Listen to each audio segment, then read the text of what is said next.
Messi ভারতে আসছে, কে বলেছে? কেরালার ক্রীড়া প্রতিমন্ত্রী ভি আব্দুর রহিমান। লাগবে কত? মাত্র 100 কোটি রুপি। খেলা কবে? এই তো এই বছর অক্টোবরে। গেল 6 মাস ধরে এমন স্বপ্ন আর গালগল্পে বিভোর ছিল ভারতের ফুটবল প্রেমীরা, কিন্তু দিন শেষে তাদের হাতে ধরা দিল বিরাট শূন্য।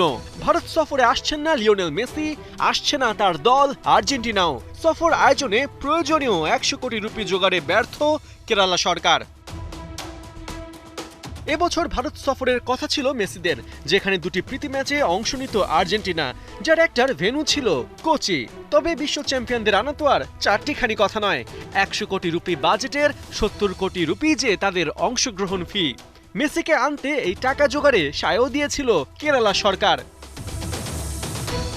কিন্তু বিধিবাম ভারতীয় গণমাধ্যম নিউ ইন্ডিয়ান এক্সপ্রেসের খবর, ডেডলাইনের ভেতর আয়োজকরা প্রতিশ্রুত অর্থ ব্যবস্থা করতে না পারায় আর্জেন্টিনা দল এখন বিকল্প দেশ খুঁজছে।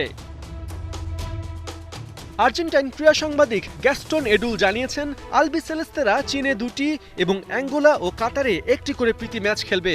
যদিও এগুলোর তারিখ এখনো কনফার্মড হয়নি, তবে বোঝা যাচ্ছে আর্জেন্টিনা অক্টোবর ও নভেম্বরে ফিফা ফ্রেন্ডলি উইন্ডোর জন্য একদম বুকড। জানা গেছে, শুরুতে all Kerala gold and silver merchant অ্যাসোসিয়েশনের একটি অংশকে স্পন্সর করা হয়েছিল। কথা ছিল তারা প্রয়োজনীয় 100 কোটি রুপি নিজেদের অ্যাপ অলপ্যতে পণ্য বিক্রির মাধ্যমে তুলবে, কিন্তু সেই পরিকল্পনা মানুষের দৃষ্টি আকর্ষণে চূড়ান্তভাবে ব্যর্থ হয়। আর এরপরেই স্পন্সরের দায়িত্ব তুলে দেওয়া হয় রিপোর্টার টিভি চ্যানেলের স্বত্বাধিকারী রিপোর্টার ব্রডকাস্টিং কোম্পানি প্রাইভেট লিমিটেডের হাতে।